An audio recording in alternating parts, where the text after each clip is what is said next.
미국 영주권자 콜롬비아 대학교 학생 한 명이 국토안보부에 의해 체포, 구금됐습니다. 주한 미국 대사관이 미국 내 체류 기간을 준수해달라고 당부했습니다. 매사추세츠 연방법원 판사가 트럼프 행정부의 임시 체류 허가 취소 조치가 위법이라고 판결했습니다. 글로벌 어린이재단 회원의 날 행사가 성황리에 개최했습니다. 트럼프 행정부는 멕시코 수입 토마토에 대해 21% 반덤핑 관세를 부과할 것이라고 밝혔습니다.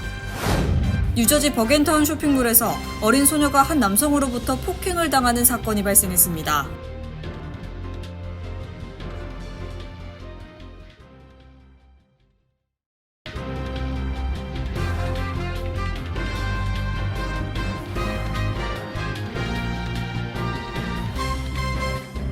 시청자 여러분 안녕하십니까? KBTV 뉴스9 전상입니다. 미국 영주권자로 합법적으로 거주해온 콜롬비아 대학교 학생 한 명이 국토안보부에 의해 체포되고 구금된 사실이 드러났습니다. 체포된 학생은 이스라엘의 가자지구 군사작전을 공개적으로 비판해왔던 인물인 것으로 알려졌습니다. 주현우 기자의 보도입니다. 콜롬비아 대학교에 재학 중인 영주권자 모셈 마다위가 지난 월요일 국토안보부 요원들에 의해 체포, 구금된 것으로 알려졌습니다. 마다위는 이스라엘의 가자지구 군사작전에 대해 공개적으로 비판해온 인물로 2024년 3월까지 캠퍼스 내 학생 시위에서 활동해왔던 것으로 확인됐습니다. 마다위 측 변호인은 그의 체포가 불법이며 미국 수정헌법 제1조에 위배된다고 주장했습니다. 청원서에 따르면 마다위는 요르단강 서안 지역의 한 난민 캠프에서 태어나고 자랐으며 2014년 미국으로 이주했습니다. 그는 미국에서 지난 10년간 합법적인 영주권자로 거주해왔으며 다음 달 콜롬비아 대학교 졸업을 앞두고 있는 상태입니다. 마다위는 2023년 12월 CBS 프로그램 60분에 출연해 어린 시절 이스라엘 군인이 자신의 가장 친한 친구를 총으로 쏴 사망하게 하는 장면을 직접 목격했다고 언급하기도 했습니다. 변호인단은 마다위가 국토안보부에 의해 합법적 영주권자 지위를 상실하고 중동으로 강제 송환될 경우 괴롭힘, 구금, 고문을 겪게 될 수 있는 상황에 두려워하고 있다고 말했습니다. 이어 마다위가 공공연하게 이스라엘을 비판해온 상황에서 그를 중동으로 송환하면 더 큰 위험에 처할 수 있다고 전했습니다. 콜롬비아 대학교 측은 체포된 학생 마다위의 구금과 관련해 공식적인 입장을 내놓지 않고 있습니다. KBTV 뉴스 주현우입니다. 주한 미국 대사관이 미국 내 체류 기간을 준수해달라고 당부했습니다. 도널드 트럼프 대통령이 펼치는 반이민 정책 기조에 따라 이 같은 발표가 나온 것인데요. 이민 당국이 체류 기간 초과 여부를 확인할 수 있다고 강조했습니다. 대사관은 소셜미디어 X에 게시한 글에서 미국에서 허가된 체류 기한을 한 번이라도 초과하면 미국 여행이 영구적으로 금지되거나 과거의 비자 면제 프로그램 자격 조건을 충족했더라도 앞으로 비자 발급이 어려워질 수 있다는 점을 상기시켰습니다. 그러면서 영사들과 이민 당국은 여러분의 체류 기간 초과 여부를 확인할 수 있다며 규정을 준수하는 것은 본인의 책임이라고 당부했습니다. 이번 안내는 국무부가 지난 11일 미국 비자 심사는 비자 발급 후에도 중단되지 않는다며 비자 소지자가 모든 미국 법과 이민 규정을 준수하는지 계속 확인하고 그렇지 않으면 비자를 취소하고 추방할 것이라고 밝힌 데 따른 조치입니다. 트럼프 정부는 불법 이민자를 추방하는 정책의 연장선으로 합법적인 비자를 받고 체류 중인 유학생이더라도 비자 관련 규정을 어기면 비자를 취소하는 등 강경한 이민 정책을 펼치고 있습니다. 이번 방침으로 통상, 학생 또는 기술, 방문 연구원 비자 등의 비자 만료 후 프로그램이 종료되면 최대 60일까지 체류를 허용해주는 이른바 그레이스 피리어드, 유예 기간이 유지될지도 주목되고 있습니다.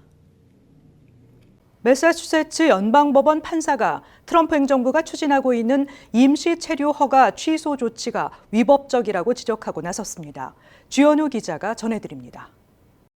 매사추세츠 연방법원이 어제 오후 트럼프 행정부가 53만 명 이상의 쿠바, 아이티, 니카라과, 베네수엘라 출신 이민자들의 법적 지위를 박탈하려는 시도에 대해 제동을 걸었습니다. 보스턴 연방지방법원의 인디라 탈와니 판사는 이들 이민자들을 묶어서 추방하는 것이 아니라 사안별로 개별 심사해야 한다고 밝혔습니다. 이번 판결을 내린 탈와니 판사는 오바마 대통령 시절 임명된 인물입니다. 탈와니 판사는 41페이지 분량의 판결문에서 국토안보부의 프로그램을 충실히 따르며 합법적으로 입국한 비시민권자 이민자들에 대해 사안별 정당한 사유 없이 이민자들의 신분을 조기 종료시키는 것은 법을 훼손하는 일이라고 지적했습니다. 바이든 행정부는 2023년 초 인도적 임시 체류 프로그램을 도입해 쿠바, 아이티, 니카라과, 베네수엘라 출신 이민자 53만 명에 대해 미국에 합법적으로 거주하며 일할 수 있도록 사회보장번호를 제공한 바 있습니다. 하지만 트럼프 행정부가 임시 체류 허가를 취소하고 30일 이내 자발적으로 출국할 것을 명한 겁니다.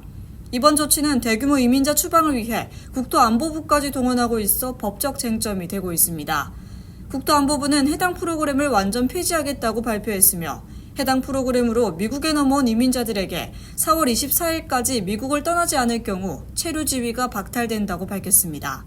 한편 트럼프 행정부 들어서 국경을 넘는 이민자 수가 현저히 줄었는데 2025년 3월 남서부 국경을 넘은 이민자 수는 11,017건으로 2024년 3월에 18만 9,359건에 비해 94.2% 감소한 것으로 집계됩니다. KBTV 뉴스 주현우입니다. 글로벌 어린이재단 뉴욕 지부가 회원과 후원자, 봉사자 등이 참석한 가운데 회원의 날 행사를 성황리에 개최했습니다. 재단은 오는 5월 3일 토요일 후원금 모금을 위해 보석과 식품 등 다양한 상품을 판매하는 행사를 갖는다고 발표했습니다. 지난 주말 글로벌 어린이재단 뉴욕 지부는 뉴저지주 포틀리 더블트리 호텔에서 100여 명의 회원과 후원자, 봉사자 등이 참석해 회원의 날 행사를 열었습니다. 글로벌 어린이재단 뉴욕 지부는 올해로 뉴욕 지부 설립 26주년을 기념하며 새로운 회원을 환영하고 재단 임원들은 지역사회와 세계 아동들을 돕는 데 있어 회원들의 따뜻한 참여와 관심이 큰 힘이 된다며 감사를 전했습니다. 재단은 이날 세계의 몇몇 열악한 지역에 사는 어린이들에게 식량과 교육을 제공하기 위한 기금을 모금했습니다. 이와 함께 재단은 오는 5월 3일 토요일에도 뉴저지 포틀리에서 후원금 모금을 위해 보석과 식품 등 다양한 상품을 판매하는 행사를 갖는다고 발표했습니다. 기금은 글로벌 어린이재단 본부에서 아프리카와 남미의 열악한 지역에서 어린이 사역을 하는 곳으로 보내집니다. 트럼프 행정부는 멕시코산 토마토에 대한 불공정 경쟁을 지적하면서 대부분의 멕시코 수입 토마토에 대해 올 여름부터 21% 반덤핑 관세를 부과할 것이라고 밝혔습니다. 주현우 기자가 전해드립니다. 트럼프 행정부가 미국 내 토마토 재배 농가를 보호하기 위한 조치로 올 여름부터 대부분의 멕시코산 토마토에 대해 21%의 관세를 부과할 것이라고 오늘 발표했습니다. 이번 조치는 올해 7월 14일부터 토마토 수확 성수기가 시작되는 시점에 발효될 예정입니다. 상무부는 성명을 통해 현행 합의는 부당하게 낮은 가격으로 수입되는 멕시코산 토마토로부터 미국 재배 농가를 보호하는 데 실패한 합의라며 수많은 의견서가 상무부에 접수됐고 정부가 현재 합의 내용을 철폐하는 것을 요구하는 농가의 목소리가 컸다고 밝혔습니다. 이어 미국 토마토 재배자들이 불공정한 경쟁을 하지 않도록 하기 위한 조치라고 강조했습니다. 상무부는 합의가 종료되는 2025년 7월 14일부터 멕시코산 토마토 대부분에 대해 정확히 20.91%의 반덤핑 관세를 부과할 예정이라고 밝혔습니다. 미국은 2023년 멕시코로부터 약 27억 달러에 달하는 토마토를 수입했으며 미국은 멕시코의 최대 토마토 수출 시장입니다. 보수 성향 싱크탱크 미국 기업 연구소의 마이클 스트레인 박사는 이번 정책에 대해 트럼프 행정부가 토마토 가격을 의도적으로 인상하려 하는 것은 의외라며 미국 내 식료품 가격 상승으로 이어질 것이라고 우려했습니다. 이번 관세 조치는 트럼프 행정부가 멕시코의 불법 이민 및 마약 밀수를 억제하기 위해 멕시코를 상대로 25% 관세를 전격 부과한 데 이어 또 다른 통상 압박 조치로 작용할 것으로 전망됩니다. KBTV 뉴스 주현우입니다. 한인들도 많이 찾는 뉴저지 버겐타운 쇼핑몰에서 어린 소녀가 한 남성으로부터 폭행을 당하는 사건이 발생했습니다. 49세 남성이 폭행 및 아동복지 위협 혐의로 기소됐습니다. 팰리세이즈 파크에 거주하는 49세 데이비드 코헨은 폭행 및 아동복지 위협 혐의로 기소됐습니다. 파라무스 경찰은 금요일 오후 6시 44분쯤 버겐타운 센터 쇼핑몰에서 한 남성이 소녀를 폭행했다는 신고를 받고 출동했습니다. 목격자들은 데이비드 코엔으로 확인된 이 남성이 소녀의 얼굴을 여러 차례 때리는 것을 목격했다고 증언했습니다. 목격자들은 코엔이 소녀에게 죽었으면 좋겠다라고 반복적으로 소리쳤다고 증언했습니다. 경찰은 목격자 진술, 폭행을 당한 소녀 얼굴의 멍과 상처, 그리고 CCTV 영상을 바탕으로 코엔을 즉시 체포했다고 밝혔습니다. 경찰은 이 폭행 사건을 수사 중이라고 밝히며 이 사건을 심각하게 받아들이고 있으며 지역사회 모든 아동의 안전과 복지를 보장하기 위해 최선을 다하겠다고 밝혔습니다. 피해자의 연령과 혐의의 심각성을 고려해 버겐 카운티 검찰청 특별 피해자 담당 부서가 이 사건을 조사하고 있습니다. 또 뉴저지 아동보호 및 연구 담당 부서에도 신고가 접수됐습니다. 앨런 가버 하버드대 총장은 교내 커뮤니티에 보내는 글에서 우리 대학은 독립성이나 헌법상 보장된 권리를 놓고 협상하지 않을 것이라고 밝혔습니다. 캠퍼스 내 반유대주의 근절 등을 명분으로 트럼프 행정부가 요구해온 조치 사항을 이행하지 않겠다는 뜻을 분명히 한 것입니다. 트럼프 행정부도 즉각 대응에 나섰습니다. 반유대주의 근절을 위한 합동 태스크포스는 몇 시간 만에 성명을 내고 하버드대에 수년간 22억 달러 규모의 보조금과 6천만 달러 규모의 계약을 동결한다고 발표했습니다. 첨단 보안 장치가 들어가는 리얼 아이디가 5월 7일부터 연방 차원에서 시행돼 국내선 항공기 탑승과 연방 건물 출입 등을 위해 반드시 그 전에 차량 운전국에서 발급받아야 합니다. DMV 차량 운전국에는 리얼 아이디를 신청하려는 사람들이 대거 몰리고 있어 예약과 신청을 서둘러야 할 것으로 보입니다. 5월 7일부터 리얼 아이디가 없으면 국내선 여객기에 탑승하기 어려워지고 연방 건물에 출입도 할 수 없게 됩니다. 리얼 아이디가 없으면 국내선 여객기 탑승일지라도 국제선과 같이 여권을 제시해야 합니다. 온라인으로 오픈되어 있는 일시와 장소를 선택해 예약하고 요구되는 서류를 미리 준비해 지참하고 직접 예약한 차량 운전국 사무소에 가야 합니다. 도널드 트럼프 행정부가 14일부터 시행 예정이던 사회보장국 대면 서비스 의무화 조치를 철회했습니다. 이에 따라 전화를 통해서도 각종 사회보장 프로그램을 신청할 수 있게 됐습니다. 백악관 대변인은 SSA 사기 방지팀이 기술 역량을 강화해 전화 접수건의 사기 여부를 판별할 수 있게 됐기 때문이라고 밝혔습니다. 당초 SSA는 온라인 신원 확인 시스템을 사용할 수 없을 경우 해당 신청자는 반드시 지역 사무소에 직접 방문하도록 하는 방침을 내놨습니다.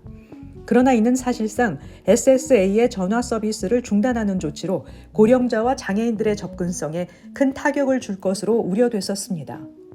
연방우정국이 1년도 지나지 않아 우표값 인상을 다시 추진하고 있습니다. 일종 우표인 포레버 우표를 현행 73센트에서 78센트로 약 7% 인상하는 방안입니다. 우편규제위원회에서 승인이 나면 오는 7월 13일부터 우표값이 인상됩니다.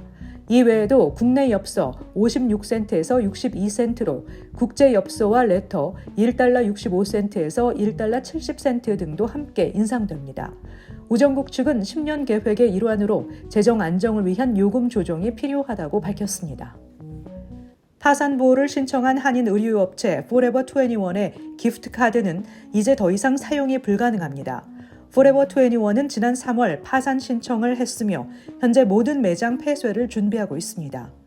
포레버 21은 몇 주 전부터 폐점 세일을 실시하고 있으며 반품이나 교환을 더 이상 받지 않습니다. 미주 한인이 창업한 포레버 21은 최근 경영난 끝에 파산 보호를 신청하며 미국 내 매장을 5월 1일까지 폐점할 계획입니다.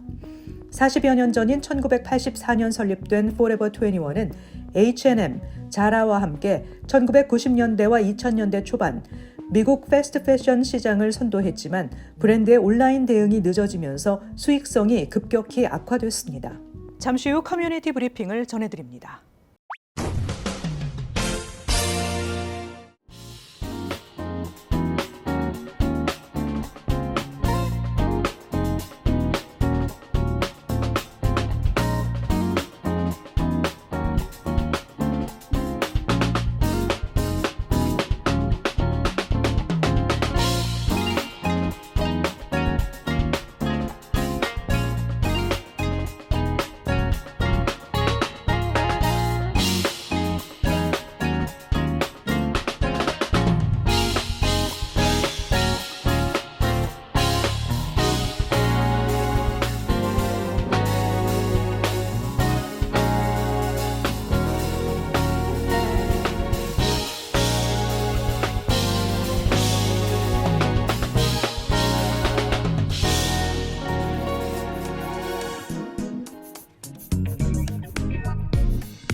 이어서 환율과 증시 전해드립니다.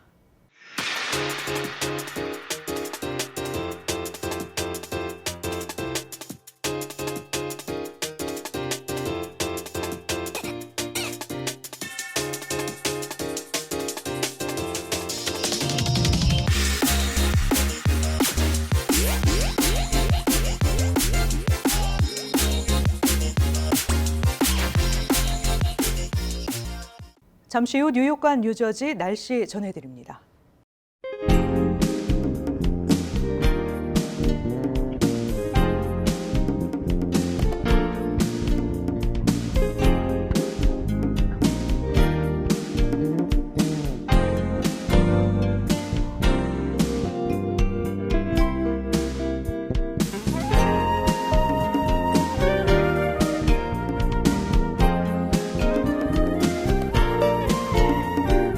이상으로 KBTV 뉴스9을 마칩니다.